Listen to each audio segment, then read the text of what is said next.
Sa mundo ng AI ngayon, hindi na sapat na meron ka lang ng isang simpleng chatbot.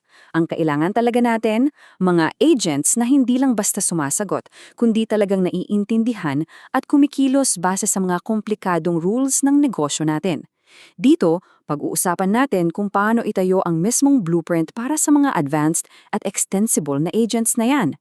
So ito talaga yung malaking tanong, di ba? Paano ba natin gagawin na yung AI ay talagang maiintindihan yung ating specific business rules? Hindi yung generic knowledge lang na galing sa internet, kundi yung logic na nagpapatakbo mismo ng operations natin. Yan yung sasagutin natin ngayon. Okay, para mas malinaw sa atin lahat, bubuuin natin ang architecture ng isang matalinong agent, step by step, piyesa por piyesa, layer by layer. Simulan na natin sa pinakapundasyon. Unang-una, yung pundasyon, paano natin sisiguraduhin na yung agent natin ay laging nakaugat sa katotohanan ng ating negosyo? Well, dito pumapasok ang Model Context Protocol o mas kilala bilang MCP. Ano nga ba tong MCP? Isipin mo siya na parang isang universal translator at rulebook para sa agent mo. Basically, sinisigurado nito na kapag sinabi mong customer, yung pagkakaintindi ng agent doon ay parehong-pareho sa pagkakaintindi ng Dynamics 365 system mo.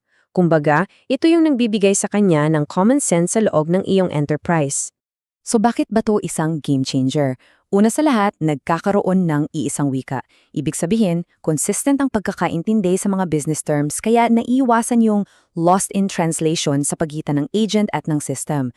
Pangalawa, sinasala nito ang maling informasyon kasi yung data diretso niyong kinukuha mula sa finance and operations kaya laging totoo ang sagot niya. Pangatlo, nagiging turay ito sa iba't ibang apps para makapag-usap sila. At syempre, dahil malinaw kung saan galing ang informasyon, mas madali itong i-audit at palawakin. Napaka-importante niyan for governance at, for future growth.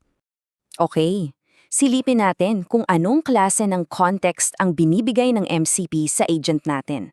Hindi to basta-basta data lang ha. Pinapakain natin sa kanya yung buong ecosystem ng negosyo.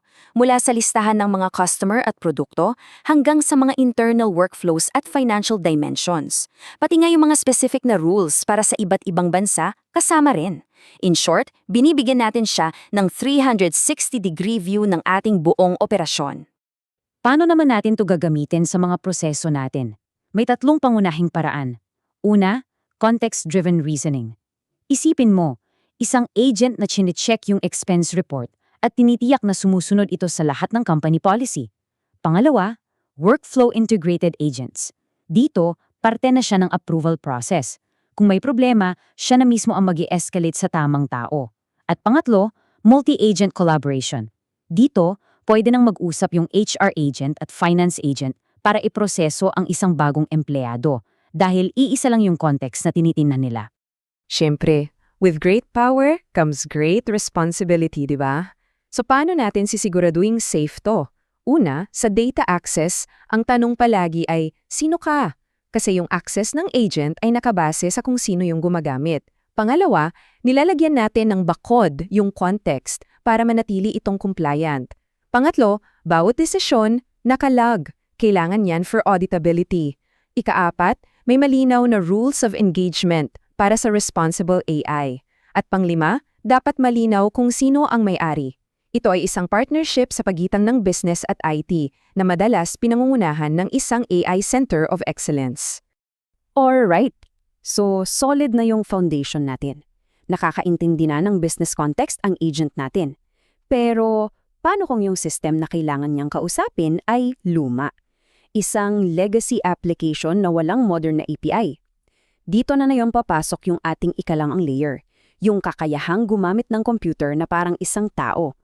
Ito yung tinatawag na computer use. Ang concept dito, binibigyan mo yung agent mo ng sarili niyang mouse at keyboard. So, kaya na niyang tingnan yung screen, i-click yung mga button at mag-type sa mga text field kahit sa mga lumang application na wala talagang API. Para kang may digital assistant na kayang gawin lahat ng tedious na UI-based tasks para sa'yo.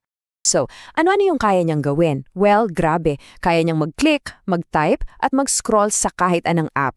Kaya niyang basahin yung text mula sa screen para kumuha ng impormasyon. At higit sa lahat, kaya niyang sundan ang isang sequence ng mga hakbang. Halimbawa, mag-login sa isang website, i-download yung report, at i-paste yung data sa Excel.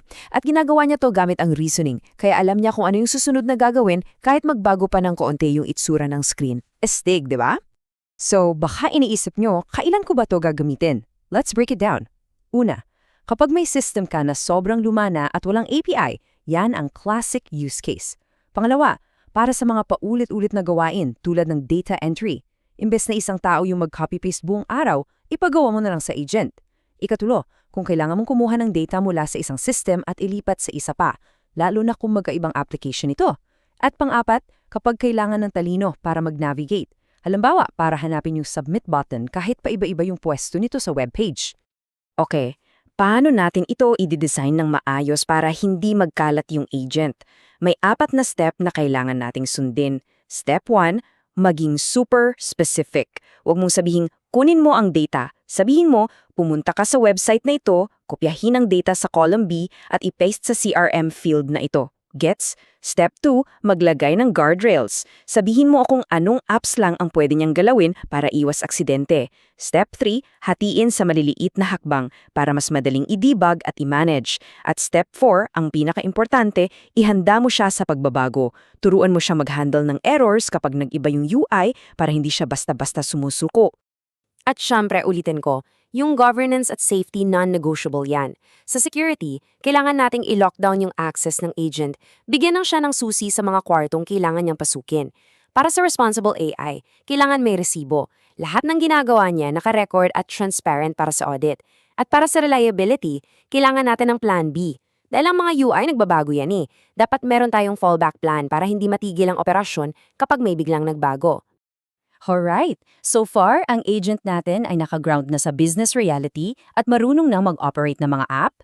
Ngayon, aakyat na tayo sa pinakautak ng operasyon, paano natin i-refine yung kanyang pag-iisip at pakikipag-usap para maging tunay siyang intelligent. Sa Copilot Studio, isipin mo na may 2 gears yung pag-iisip ng agent. Yung standard reasoning, para siyang isang mabilis at episyenteng junior staff. Magaling sumagot ng mga simpleng tanong at gumawa ng summaries. Perfecto para sa mga high-volume everyday tasks. Yung deep reasoning naman, ito na yung senior analyst mo.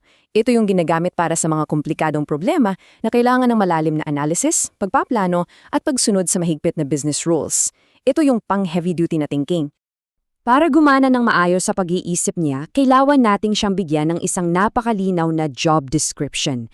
Ito yung 7 bahagi. Una, purpose. Bakit ka ba nandito? Pangalawa, scope. Ano lang ang sakop ng trabaho mo? Pangatlo, tone. Paano ka dapat makipag-usap? Formal ba o casual? Ika-4, data boundaries. Saang mga sources ka lang pwedeng kumuha ng info? Ika-5, quality. Ano ba ang itsura ng isang good job? Ika-6, error handling. Anong gagawin mo pag nalito ka? At ika-7, escalation. Kailan ka dapat tumawag ng tao? Kapag kumpleto to, nagkakaroon ng predictable at reliable na personality ang agent natin. Paano kung sa tawag naman, like sa IVR? Actually, simple lang yung flow. Step 1, magsasalita yung user. Step 2, iintindihin ng agent kung ano yung kailangan. Step 3, magtatanong siya para sure, tama po ba, ito po ba yung gusto niyong mangyari? Step 4, gagawin niya yung action. At step 5, magbibigay siya ng maikling confirmation, okay na po, na proseso na. Ganun lang kasimple.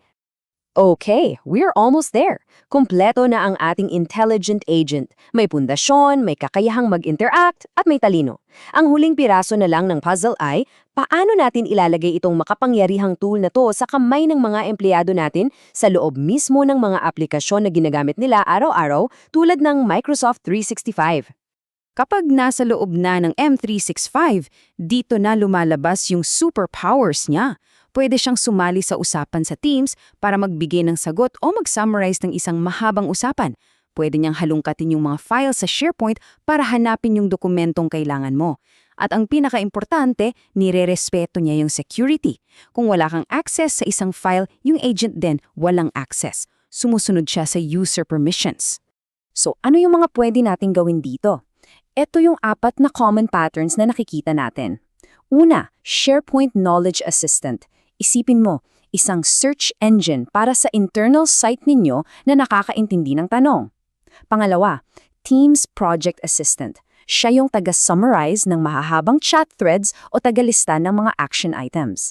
Pangatlo, Organizational Policy Assistant.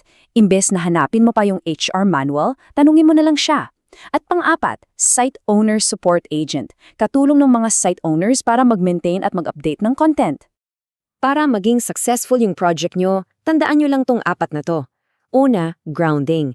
Gawing SharePoint ang single source of truth para laging tama yung impormasyon. Pangalawa, security. Palaging tandaan na yung agent ay salamin lang ng access ng user. Kung ano ang kaya ng user, yun lang din ang kaya niya. Ikatlo, behavior. I-design yung mga sagot niya para maging maikli at direct to the point, akma sa mabilis na environment ng teams. At panghuli, governance. Kailangan ng life cycle management. I-monitor yung paggamit at magkaroon ng proseso para sa pag-update para laging relevant ang agent. At yan yung kumpletong architecture, mula sa pag-ground sa business data gamit ang MCP, sa pagbibigay ng kakayahang mag-interact sa mga apps, sa pag-refine ng talino niya, hanggang sa pag-integrate nito sa daily workflows ninyo. Ngayong hawak mo ng blueprint, isa na lang ang tanong, anong business process ang una mong babaguhin gamit ang kapangyarihan ito?